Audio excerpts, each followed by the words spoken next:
تمام تعریفیں اللہ تعالیٰ جل مجدہ الکریم کے لیے، اور ہر قسم کے درود و سلام نبی رحمت سید عالم صلی اللہ علیہ وسلم کی ذات والا صفات کے لیے حمد و صلات کے بعد انسان کا سب سے زیادہ تعلق اس کے رب کریم کے ساتھ ہوتا ہے۔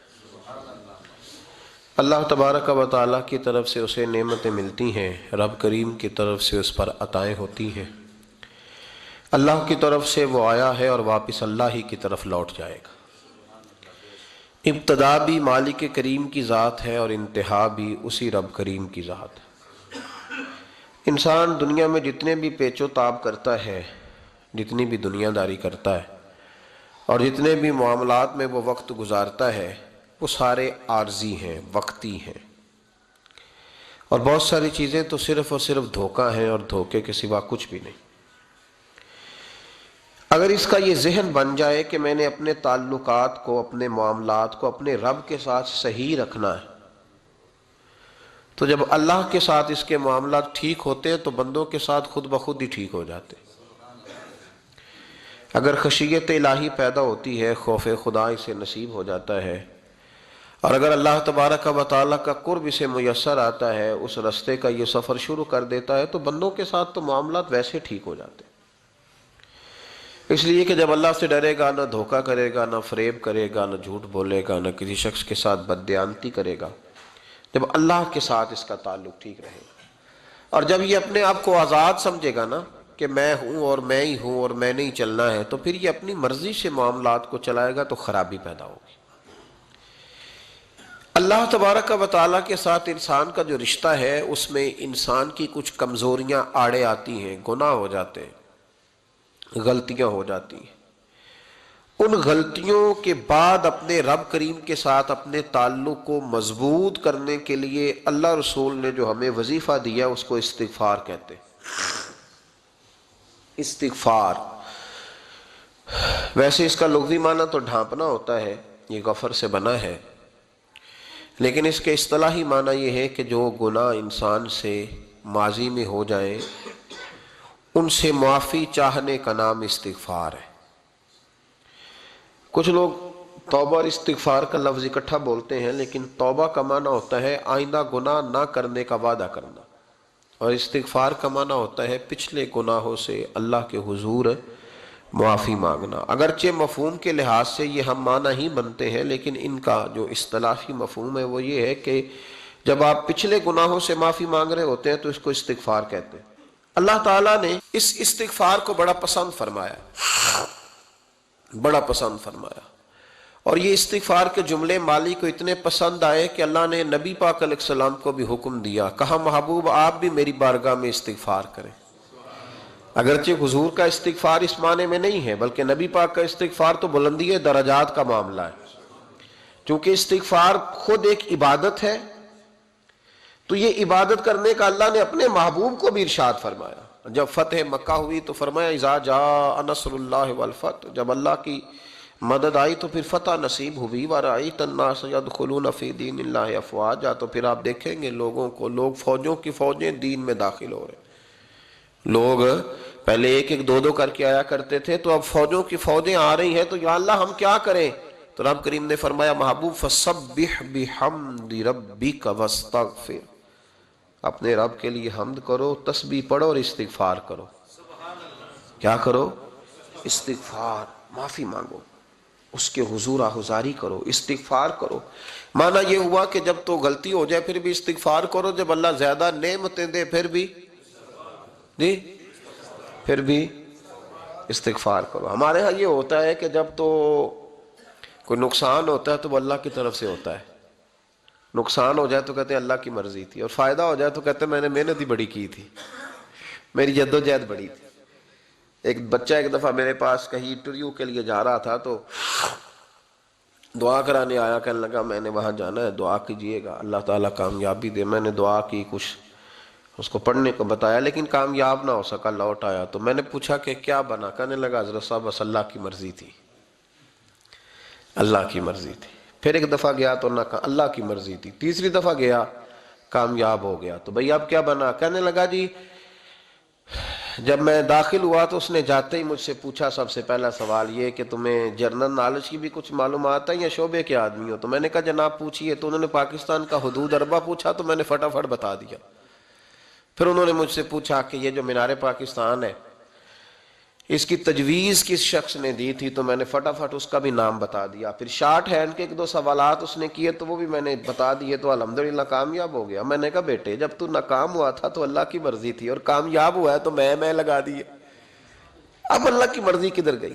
یہ اتنا بڑا نقص ہے انسانی فطرت کا، اتنی بڑی کمزوری ہے کہ معاذ اللہ تعالی ہم کمزوریاں قدرت کے کھاتے میں ڈال دیتے ہیں، اور ناکامیاں قدرت کے کھاتے میں، اور کامیابیاں کیا تماشا۔ حالانکہ ہونا یہ چاہیے تھا کہ جہاں انسان کمزور پڑے تو کہے میری غلطی تھی، میری غلطی تھی۔ صوفیاء یہ سبق دیتے ہیں، اللہ کے بندے یہ پیغام دیتے ہیں کہ جب تو کہیں ناکام ہو جائے تو سمجھ جائے یہ تیری، اور جب تو کامیاب ہو جائے تو سمجھ رہے اللہ راضی ہو گیا تھا، اللہ نے رحمت کر دی، اس نے فضل کیا۔ تو یاد رکھیں استغفار، کئی چیزوں پہ استغفار ہوتا ہے، کئی چیزوں پہ، اور استغفار کا نفع ملتا ہے۔ کیا نفع ملتا ہے؟ وہ سورہ نوح کی آیت نمبر 10، 11 اور 12 میں اللہ نے بیان فرمایا کہ استغفار صرف گناہ سے معافی چاہنے کا نام نہیں، بلکہ استغفار کا تمہیں فائدہ ملے گا۔ کیا؟ رب فرماتے ہیں فَقُلْتُ اسْتَغْفِرُوا رَبَّكُمْ۔ جب حضرت نوح کی قوم قحط کا شکار ہو گئی، آزمائشیں آ گئیں، تو آ کے حضرت نوح سے کہنے لگے اب ہم کیا کریں؟ تو کیا کہا حضرت نوح نے؟ فرمایا فَقُلْتُ اسْتَغْفِرُوا رَبَّكُمْ، آپ نے فرمایا اپنے رب سے استغفار کرو، اپنے رب سے۔ انہوں نے قحط کی بات کی، انہوں نے کہا کہ کھیتیاں اجڑ گئی ہیں، بارش نہیں ہو رہی، قحط کی بات کی۔ آپ نے کیا کہا؟ استغفار کرو، کیوں کہ انہو کان غفارا، بے شک اللہ بڑا ہی بخشنے والا۔ وہ کیا کرے گا؟ یرسل السماء علیکم مدرارا، وہ تم پر موسلا دار بارش برسائے گا۔ جب تم استغفار کرو گے تو اللہ موسلا دار بارش برسائے گا، وَيُمْدِدْكُمْ، اور وہ تمہاری مدد کرے گا۔ استغفار کرنے والے کی اللہ کیسے مدد کرے گا؟ بِأَمْوَالٍ وَبَنِينَ، تمہیں مال بھی عطا کرے گا اور بیٹے بھی عطا کرے گا، بارش بھی دے گا استغفار کرنے والے کو، اور مال اور اولاد سے اس کی مدد بھی کرے گا۔ وَيَجْعَلْ لَكُمْ جَنَّةٍ وَيَجْعَلْ لَكُمْ أَنْهَارًا، اللہ تمہیں جنت بھی عطا کرے گا اور تمہیں نہریں بھی عطا فرمائے گا، تمہارے لیے جنت بھی بنائے گا، انہار بھی بنائے گا۔ توبہ کا، استغفار کا تمہیں یہ فائدہ ملے گا۔ ایک استغفار، ہمارے بزرگوں نے وہ لکھا ہے کہ جب انسان کو اللہ نعمتیں دیتا ہے تو پھر رب کا حکم ہے کہ اس پر شکر بھی کرے، نعمتوں پر اللہ کا شکریہ نہ کرنے پر بھی استغفار کرنا چاہیے کہ اللہ تو نے بڑا کچھ دیا تھا پر میں شکر ادا اس پر بھی۔ ہمارا تو اب یہ حال ہے کہ جو ہمارے پاس چیزیں ہیں وہ ہم کہتے ہیں یہ تو میرا حق تھا، لیکن جو نہیں وہ مجھے فٹافٹ ملنی چاہیے۔ مطلب اگر میرے پاس صحت ہے تو اس کو میں اپنا حق سمجھ لیتا ہوں کہ یہ تو میرا، یہ چونکہ ٹھیک ہے جی، یہ تو صحیح ہے، تندرستی ہے یہ تو ٹھیک ہے، لیکن کار کوئی نہیں، وہ ذرا مل جانی چاہیے۔ اولاد تو میرے پاس ہے، وہ تو میرا حق تھا، میرا رائٹ تھا، معاذ اللہ وہ تو ہم نے حق بنا لیا۔ اور میرے پاس بنگلہ کوئی نہیں، وہ مجھے فٹافٹ مل جانا چاہیے۔ بھئی یہ کس طرح تیرا حق تھا؟ کس حساب سے؟ یعنی جو چیزیں ہیں ان کو سنبھالنے کی فکر نہیں ہے، اور جو نہیں ہے ان کے طلب کی فکر لگی ہوئی ہے۔ شکر نعمت کو محفوظ کر دیتا ہے، شکر نعمت کو محفوظ کر دیتا ہے، اور ناشکری نعمت کو لَئِن شَكَرْتُمْ لَأَزِيدَنَّكُمْ وَلَئِن كَفَرْتُمْ إِنَّ عَذَابِي لَشَدِيدٌ۔ اللہ فرماتے ہیں شکر کر، میں تیری نعمتوں میں اضافہ کر دوں گا، اور ناشکری کرے گا تو عذاب دوں گا۔ شکر نہیں نہ ہوتا، شکر نہیں ہوتا۔ دیکھیں نا، 100 روپے ابا جی نے دیا ایک بچے کو، اور اس کو کہا کہ جا دکان سے کچھ چیز لے آ، تو وہ 100 روپیہ اس نے رستے میں جاتے ہی کہیں پھاڑ دیا یا گوا دیا، تو اب وہ والد سے دوبارہ 100 مانگتا ہے، تو والد کہتا ہے کہ پہلے 100 کا تو نے کیا کیا؟ نہیں سمجھ آئی آپ کو میری بات؟ پہلے 100 کا کیا کیا؟ تو وہ کہے گا جی باپ میرا دل کرتا تھا میں نے پھاڑ دیا۔ جوان بچہ ہے، سمجھدار ہے، 12-14 سال کا ہے، میرا دل کیا تھا میں نے پھاڑ دیا، ختم ہو گئی بات۔ تو ابا نیا 100 دے دے گا؟ سبحان اللہ، کتنے خوش ہو کے آپ کہہ رہے ہیں نہیں دے دینا سو، یہ کیسے ہو سکتا ہے؟ بھائی کروڑ پتی والد بھی ہو تو 100 کا نوٹ دوبارہ دیتا کیوں؟ بیٹا نہیں اس کا؟ پیار نہیں؟ کیوں نہیں دے رہا؟ وہ کہتا تو نے میرے پہلے 100 کی قدر نہیں ڈالی، نیا تجھے کیسے مل جائے؟ تو نے خیال ہی نہیں کیا، تو نے جدوجہد ہی نہیں کی، تو نے۔ حضرت مولا رومی نے مثال دی ہے، جناب رومی فرماتے ہیں کہ بغیر محنت کے لوگوں کو اللہ نے نعمتیں دی ہیں تو انہوں نے شکر ہی نہیں ادا کیا۔ اندھے سے پوچھ آنکھ کی قدر کیا ہے، پوچھ اندھے سے، پوچھ معذور سے کہ ٹانگوں پہ چلنا کتنی بڑی نعمت ہے، کبھی پوچھ اس سے جس کا مکان تو ایک کنال میں ہے پر رونے والا بچہ کوئی بھی نہیں، پوچھ اس سے جس کی جیبیں دولتوں سے بھری ہوئی ہیں پر کوئی نہیں کہتا کہ ابا 10 روپے دینا، پوچھ یہ کتنی بڑی تکلیف ہے۔ حضرت رومی نے لکھا ہے، وہ فرماتے ہیں کہ ایک والد تھا تو اس نے بڑی دولت کمائی تھی، تو اس کا بیٹا بے دریغ ہی اڑاتا رہتا تھا، کبھی ادھر پیسے بھگا دیے، کمائے نہیں تھے نا، محنت نہیں نہ کی تھی، کمائے نہیں تھے۔ والد بڑا سمجھاتا تھا پر سمجھ نہیں آتی تھی۔ ایک دن اس کے ابا کے ذہن میں ایک بات آئی، وہ کہنے لگا بیٹے یار میں کنگال ہو گیا ہوں، اچانک حالات خراب ہو گئے، ایک آنا مجھے چاہیے، دوائی خریدنی ہے، کہیں سے لے کے آؤ۔ اس نے کہا ابا مسئلہ ہی کوئی نہیں، یار ہی بڑے ہیں، بہت سارے لوگوں کے ساتھ رات میں جاتا ہوں روٹی کھانے ہوٹل میں، کئی ہیں جو میرا انتظار کر رہے ہوتے ہیں، فیس بک والے اور جناب وہ سیلفی والے، بڑے سارے ہیں جو کہتے ہیں تیرے بغیر گزارا ہی نہیں، بڑے ہیں جو روز سویرے اٹھ کے پہلے مجھے السلام علیکم کا میسج کرتے ہیں پھر اس کے بعد کسی اور سے، بڑے ہیں کوئی مسئلہ ہی نہیں۔ ایک کے پاس گیا، ایک آنا چاہیے، اس نے دے دیا، لا کے ابا کو دیا، تو ابا گھر کے اندر جو امیر لوگ ہوتے تھے گھر میں کنواں کھدوا لیتے تھے، ابا کنویں کے کنارے بیٹھا تھا، جب بیٹے نے آنا لا کے رکھا تو اس نے پانی میں پھینک دیا۔ اگلی صبح پھر کہا بیٹے ایک آنے کی ضرورت ہے، دوا خریدنی ہے، اس نے کہا مل جائے گا۔ 2 4 5 دوست ابھی ہیں بڑے مالدار، ان سے جا کے کہا، ایک سے آنا لایا، ابے نے پھر پھینک دیا، تیسرے دن بھی پھینک دیا، چوتھے دن بھی، یار اب ختم ہو گئے۔ کچھ آہستہ آہستہ دوستوں کو پتہ چل گیا کہ کنگال ہو گیا ہے، خبر پھیل جاتی ہے نا، اب بھوکا ہو گیا ہے۔ اب آہستہ آہستہ موبائل بند ہونے لگے، آہستہ آہستہ جو ہے وہ نمبر بلاک ہونے لگا، حالات بگڑ گئے۔ اب جب اسے پتا تھا کہ یار تو اب دروازہ کھٹکھٹاتا ہوں تو کہتے ہیں کہ اسے کہہ دو میں گھر نہیں، ابا نے تو آنا مانگنا ہے اور میں بے دریغ دولت ابا کی اڑاتا رہا ہوں، اب یہ بھی نہیں کہہ سکتا کہ مجھے دیتا کوئی نہیں۔ شہر سے باہر نکل گیا، سارا دن مزدوری کی، جد و جہد کی، کبھی کام کیا نہیں تھا، ہاتھوں پہ چھالے پڑ گئے۔ بڑا مشکل ہوتا ہے جن لوگوں نے کام نہ کیا ہونے کرنا پڑ جائے تو، تکلیف کا شکار ہو کے ایک آنا کمایا، شام کو لا کے والد کی ہتھیلی پہ رکھا تو اس نے پھینکا نا جب کنویں میں تو چیخ پڑا، کہنے لگا ابا جی آپ سیانے بیانے بندے ہیں، روز پیسے لا کے دیتا ہوں، کنویں میں پھینک دیتے ہو، کوئی کرنے والی بات کرو، نہیں دوائی کھانی تو نہ کھاؤ، ضائع کیوں کرتے؟ تو بیٹے کو باپ نے تھپکی دے کے بٹھا لیا، اس نے کہا بیٹا میں نے پہلے دن تو نہیں پھینکا، تو 7واں دن ہے، میں روز پھینکتا ہوں، آج تیری چیخیں کیوں نکلی؟ کہنے لگا ابا پہلے ادھار کے تھے آج مزدوری کے ہیں۔ نہیں سمجھ آئی بات؟ پہلے بولیے، اور آج میری محنت ہے، مزدوری ہے، جد و جہد ہے۔ تو والد کہنے لگا بیٹے یہی میں تجھے سمجھانا چاہتا تھا، وہ میرے بھی محنت کے ہیں جو تجھ روز یاروں کو کھلا آتا ہے، میں نے بڑی جد و جہد سے جمع کی ہے، میں کنگال نہیں ہوا، صرف تجھے سمجھانا تھا۔ او بھائی یہ آنکھیں تیری محنت کی نہیں نا، اس لیے تو شکر نہیں ادا کرتا، یہ وجود، یہ ٹانگیں، یہ شعور، یہ تیری جد و جہد کا نہیں، جو عقل کی دولت اللہ نے دی ہے نا، یہ تیری محنت کی نہیں، اگر محنت کی ہوتی تو سجدے میں پڑا رہتا، تو خیال کرتا۔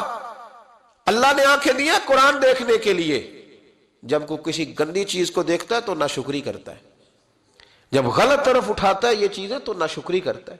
صاحبو یاد رکھنا اور اس پر ضرور غور کرنا کہ جب نعمتوں کا شکر ادا نہ کیا جائے تو پھر ہمیں استغفار کا حکم دیا گیا ہے۔ پھر کیا کرنا ہے ہم نے؟ استغفار کہ یا اللہ ہم تیری نعمتوں کا شکر ادا نہیں کر سکے تو ہمیں معاف فرما دے، تو ہم سے درگزر فرما، معاف فرما۔ ایک استغفار اس بات کا ہے کہ دیکھیں نا، یہ رسول پاک علیہ السلام کا فرمان ہے، یہ حدیث امام راضی نے لکھی ہے، اور نبی پاک کی فرمان کے لحاظ سے جو چیز ہمارے سامنے آئے نا اس پر ہماری آنکھیں بھی کھل جانی چاہیے، دل بھی کھل جانا چاہیے، کہ کوئی خاص ہی بات تھی جو حضور نے بیان فرمائی صلی اللہ علیہ وسلم۔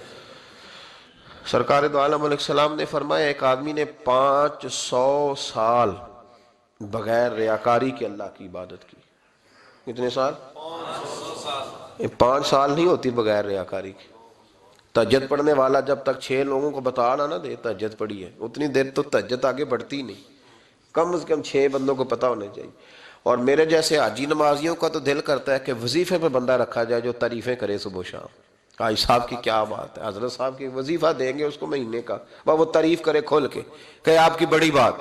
یہ مرض ہے، تعریف سننا نا، یہ بیماری ہے، اس نے جھوٹ کو جنم دیا ہے، بہت بڑا مرض ہے۔ حضرت سعدی نے اس پر بہت بڑے مقالہ جات لکھے ہیں اور فرماتے ہیں یہ مرض کچھ لوگوں میں بہت زیادہ ہوتا ہے۔ ایک امیروں میں، امیر لوگ ناراض نہ ہو جائیں پر انہوں نے کہا ہے تو کوئی حکمت ہوگی نا، امیروں میں تعریف سننے کا مرض بہت زیادہ ہوتا ہے۔ فرماتے ہیں ایک بادشاہوں میں اور تیسرا عورتوں میں، ان میں یہ بیماری بہت زیادہ ہوتی ہے۔ کوئی تعریف نہ کرے تو خود اپنی کرنی شروع کر دیتے ہیں، خود ہی کہہ دیتے ہیں کہ کیا بات سی، میرے ابا جی تے وہ تے 100 حال چلدا سی تے 150 بندہ ٹکر کر، ابا جی دی چھڈ تو دس تیرے کنے چل دین، تیرے کو کنے بندے روٹی کھاندے، اپنی بات کرنا۔ اقبال کہتے تھے تو وہ آبا تمہارے ہی مگر تم کیا ہو، ہاتھ پہ ہاتھ درے منتظر فردا، ابا جی کی دادا جی کے چھوڑ اپنی کر، ہمیں تو تیرا پتہ ہے تو اپنی بات کر، تیرے اندر بھی کوئی چیز ہے کہ نہیں۔ ابا دادا تو سب کے بڑے ہیں، حضرت آدم کی اولاد ہے تو حضرت آدم نبی تھے، تو باپ دادا تو سب کے بڑے بڑے ہی ہیں، بات یہ ہے کہ اپنی بات کرنی چاہیے نا۔ تو یہ بیماری ہے، یہ نقص ہے۔ 500 سال بغیر ریاکاری کی عبادت، اور بیان میرے نبی کریم علیہ السلام فرما رہے ہیں 5، بولیے، یہ بہت بڑا مسئلہ ہے، دکھاوا نہ ہو، ریاکاری نہ ہو۔ ہم مجالس میں جاتے ہیں نا جناب، محافل میں، تو لسٹ ملتی ہے، یہ چودھری صاحب نے صدارت ہے، انہوں نے خصوصی تعاون کیا ہے، تو یہ فلانے صاحب ہے تو ان کا بھی نام لینا ہے۔ تو میں کبھی کبھی کہہ دیتا ہوں کہ یار آپ نے تو کہا تھا یہ نبی پاک کی تعریف کی محفل ہے، اور یہاں آپ نے لسٹ لگا دی ہے پوری تعریف کرنے والوں کی۔ کچھ ضروری ہے کسی کا نام لینا اور اس کا جناب ذکر کرنا اور اشتہار پہ اس کی فوٹو آنا، یہ کچھ ضروری ہے؟ ویسے بھی کوئی اچھا لگتا ہے کہ نبی پاک کے نام کی محفل اور میں صدارت کر رہا ہوں؟ ڈرنا چاہیے نا مجھے اللہ تعالیٰ، حضور کی محفل اور میری صدارت، اس پر کبھی غور کریں۔ اگر کوئی راہ طریقت کا مسافر ہوگا تو تڑپ جائے گا کہ نبی پاک کے نام کی محفل اور سرپرستی ایک ایسے آدمی کی جس کو وضو تک نہیں کرنا آتا، چھ معنی دار ہے، کوئی دھندا ہے معاذ اللہ تعالیٰ، جس کا جو دل کرے وہ کرتا جائے۔ 500 سال بغیر ریاکاری کی عبادت کی، 500 بڑا مشکل ہوتا ہے۔ حضور فرماتے ہیں یہی بندہ جب اللہ کے حضور کھڑا کیا جائے گا تو رب کریم اس سے کہے گا کہ چلو اس کو میرے فضل سے جنت میں لے جاؤ، تو عرض کرے گا مالک فضل تو ٹھیک ہے پر 500 سال لگائے ہیں میں نے، 5۔ وہ مولوی صاحب میری طرح کے بیچارے جو امام مسجد ہوتے ہیں نا، تو وہ بھی کہتے ہیں جب میں آیا تھا تو 30 بچے تھے مسجد میں، اب 80 ہو گئے۔ اور بھائی یہ بندوں کو بتانے کی کیا ضرورت ہے، یہ تو اللہ کی رضا کے لیے ہے نا، تو چھوڑ اس میں اتنا تذکرہ کرنے کی کیا حاجت۔ 500 سال جس نے لگائے، بول پڑا یا اللہ 500 سال لگائے اور تو کہتا ہے کہ اس کو میرے فضل سے لے جاؤ، تو رب کریم نے فرمایا چلو کوئی نہیں، پھر انصاف کر لیتے ہیں، الٹی آنکھ کی روشنی نکال کے ترازو کے ایک پلڑے میں رکھو اور 500 سال کی بغیر ریاکاری کی عبادت دوسرے پلڑے میں رکھو۔ کبھی اس مریض سے پوچھنا جس کو ڈاکٹر کہہ دیتا ہے کہ تیری آنکھ کا علاج نہیں ہو سکتا، بے بس ہوتے ہیں ڈاکٹر، جواب دے جاتا ہے شعور۔ پوچھ کبھی اس شخص سے، کو کہتے ہیں بس جناب اب آپ اپنی آنکھیں موجود ہونے کے باوجود آپ دیکھ نہیں سکتے، اتنی موٹی آنکھ لگی ہوئی ہے، لیکن روشنی اللہ چاہے تو دیتا ہے، نہ چاہے تو نہیں دیتا۔ 5 ایک آنکھ کی روشنی ایک پلڑے میں رکھ لو اور دوسرے میں 500 سال کی عبادت رکھ دی، اللہ اکبر۔ تو رب کریم نے فرمایا اب تولو، جب تولی تو وہ عبادت تھوڑی تھی اور ایک نعمت زیادہ تھی۔ اللہ نے فرمایا یہ تو بھائی اس کو تو 500 سال دیے تھے، یہ تو ایک نعمت کا شکر نہیں ادا کر سکا، پکڑو اس کو دوزخ میں ڈالو۔ ایک کر کے کیا آیا ہے، پکڑو جہنم میں ڈالو، اس کو لے چلو۔ ترمذی شریف کے لفظ ہے، نبی پاک نے ہمیں سمجھایا اور ایک جملے میں ساری بات ختم کر دی۔ حضور فرمانے لگے تو اللہ کی تھوڑے دیے ہوئے رزق پہ راضی ہو جا، وہ بھی تیری تھوڑی عبادت سے راضی ہو جائے گا۔ اور اگر تیرا پروگرام ہے نا لمبی چوڑی جائیدادوں کا، تو پھر سجدے بھی لمبے کر، پھر لمبے کرنا تو بھی۔ یہ کیا بات ہوئی، یہاں جتنی دولت بڑھتی جاتی ہے عبادت سکڑتی جاتی ہے، وقت ہی نہیں، ٹائم ہی نہیں، یہ بڑھا پھر۔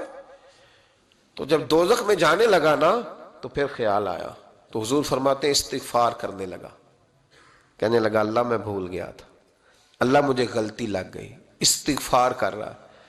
تو جب اس نے استغفار کیا تو رب کریم تو پہلے ہی بڑا قبول کرنے والا ہے، یا اللہ میں بھول گیا تو فرمایا چلو جو استغفار کرے اسے تو میں ویسے ہی معاف کر دیا کرتا ہوں، اسے بخش دو، اسے میرے فضل سے جنت میں لے جاؤ۔